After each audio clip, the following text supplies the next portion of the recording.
BPSC sentence correction. इस video में हमने बीपीएससी के पास्ट पेपर से लिए गए कुछ सेंटेंस करेक्शन सॉल्व किया है ताकि आप लोगों को आइडिया हो कि क्वेश्चन किस तरह आ सकता है। पहला सेंटेंस है I had my friend to drive me to the airport.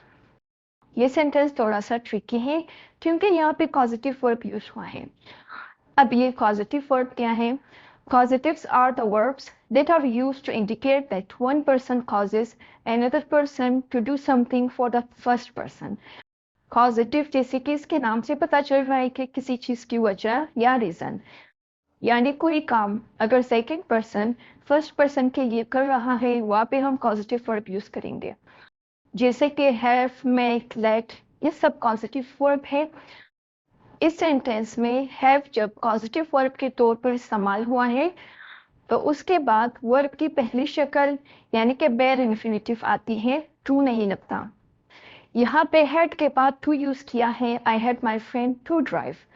इसका मतलब है टू यहाँ पे एरर है। करेक्ट वन है I had my friend drive me to the airport. Next one है one of my friends need help. यहाँ error है सब्जेक्ट वर्ब एग्रीमेंट। सब्जेक्ट हमारा वन है जो कि सिंगुलर है, इसलिए वर्ब को भी सिंगुलर होना चाहिए। करेक्ट वन है one of my friends needs help. यहाँ वर्ब नीड्स को सब्जेक्ट यानी वन के साथ एग्री करना चाहिए, ना कि फ्रेंड्स के साथ। नेक्स्ट वन है one should not betray his friends. यहाँ एरर है प्रोनाउन डिसेक्टमेंट इन जेंडर या नंबर। अगर हमारा सब्जेक्ट वन है यानी हम किसी के बारे में भी बोल सकते हैं, तो फिर हमारा ऑब्जेक्ट भी वंस ही होना चाहिए, क्योंकि अगर हमने हिज या हर यूज किया तो इसका मतलब है हम किसी खास मर्द या औरत की तरफ इशारा कर रहे हैं। इस सेंटेंस में क्योंकि जनरल बात हो रही है तो फिर वन के साथ वंस आएगा, यानी करेक्ट सेंटेंस है one should not betray one's friends. It means दोनों साइड पे हम जनरली बात कर रहे हैं, किसी खास लोगों की तरफ इशारा नहीं हो रही। नेक्स्ट वन है I dare not to do it. Error है incorrect use of to after dare when used as a modal verb. यहाँ पे dare as a modal verb use हुआ है। मॉडल वर्ब यानी कोई एबिलिटी, कोई पॉसिबिलिटी को शो करना। जब डेयर मॉडल वर्ब के तौर पर इस्तेमाल करते हैं तो उसके बाद टू नहीं आता, जैसे कि पहले सेंटेंस में हुआ bare infinitive without to. Correct one है I dare not do it. Next one है these two brothers often quarrel among themselves. Among हमेशा तीन या ज्यादा अफराद के लिए यूज होता है, दो अफराद के लिए बिटवीन इस्तेमाल होता है। यहाँ क्योंकि टू ब्रदर्स की बात हो रही है तो फिर हम अमंग के बजाय बिटवीन यूज करेंगे। These two brothers often quarrel between themselves. Next one है the army with all its banners were marching. Error हमारा सब्जेक्ट वर्ब एग्रीमेंट है, क्योंकि आर्मी सिंगुलर है तो फिर हमारे वर्ब को भी सिंगुलर ही होनी चाहिए, यानी वर्ब के बजाय was यूज होना चाहिए। The army with all its banners was marching.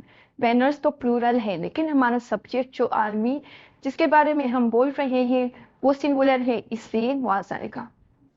Next one है none of us like the tea. फिर से सब्जेक्ट वर्ब एग्रीमेंट। नन हमेशा सिंगुलर के लिए यूज होता है, इसलिए अगर सब्जेक्ट सिंगुलर हो तो वर्ब भी हमारा सिंगुलर ही होना चाहिए। करेक्ट वन है none of us likes the tea. लेकिन एक बात याद रखें कि नन इनफॉर्मल यूजेज में प्लूरल के तौर पर भी यूज होता है, लेकिन एग्जाम के पॉइंट ऑफ व्यू से हम हमेशा इसे सिंगुलर के तौर पर ट्रीट करेंगे। नेक्स्ट वन है he enjoys to hurt others.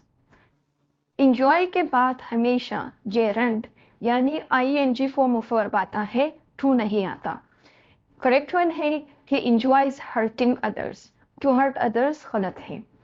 Next one है my parents made me to promise to write them one a week. फिर से सेम वही मिस्टेक, पॉजिटिव वर्ब है और यहाँ पे बेयर इन्फिनिटिव यानी विदाउट टू यूज होगा। इसके अलावा वन अ वीक गलत है जबकि वंस अ वीक होना चाहिए, इसलिए करेक्ट वन है my parents made me promise to write them once a week. Next one है These three brothers never quarrel with each other. यहाँ पे each other एरर है जो कि हमेशा दो अफराद के लिए इस्तेमाल होता है। 3 या ज्यादा अफराद के लिए one another इस्तेमाल करना चाहिए। इसलिए करेक्ट वन है These three brothers never quarrel with one another. Next one है He, I and you were present there. English में जब प्रोनाउंस को लिस्ट में इस्तेमाल किया जाता है तो पहले दूसरों का बाद में अपना जिक्र करना पोलाइट ऑर्डर में आता है। यानी कि हम पहले सेकंड पर्सन यू, उसके बाद थर्ड पर्सन ही, शी या इट, फिर लास्ट में फर्स्ट पर्सन यानी कि आई को यूज करेंगे। इसलिए करेक्ट वन है you, he and I were present there. अगर हम आई को शुरू में लाएं तो ये थोड़ा सा इम्पोलाइट या इनफॉर्मल लगता है। नेक्स्ट वन है each states in the country have a different language. Each के बाद हमेशा सिंगुलर नाउन और सिंगुलर वर्ब इस्तेमाल होता है। इसलिए यहाँ पे ईच के बाद स्टेट्स के बजाय स्टेट आता है और हैव की जगह हैज, क्योंकि हम एक कंट्री या सिंगुलर के बारे में बोल रहे हैं। इसलिए करेक्ट वन है each state in the country has a different language. Next one है how many letters you have written since the beginning of the month. ये एक सवालिया जुमला है, इसलिए ऑक्सिलरी वर्ब यानी कि हैव को पहले लाना जरूरी है। इंग्लिश में क्वेश्चन की तरतीब कुछ इस तरह होता है have you, did he, will they. इसलिए हमारा करेक्ट सेंटेंस है how many letters have you written since the beginning of the month. वहां पे यू हैव रिटन था, यहाँ पे have you written. Next one है they were very astonished to see us. Astonished एक स्ट्रॉन्ग एडजेक्टिव है। Astonished खुद ही एक स्ट्रॉन्ग जज्बात को या फीलिंग्स को शो करता है, इसलिए इसके साथ वेरी हम यूज नहीं करेंगे। इसके बजाय कंप्लीटली, ग्रेटली या सिर्फ एस्टोनिश्ड यूज करेंगे। इसलिए करेक्ट वन है they were astonished to see us. Last one है he decided staying here over vacation.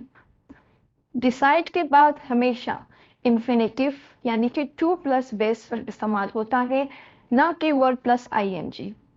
इसलिए करेक्ट वन है he decided to stay here over the vacation.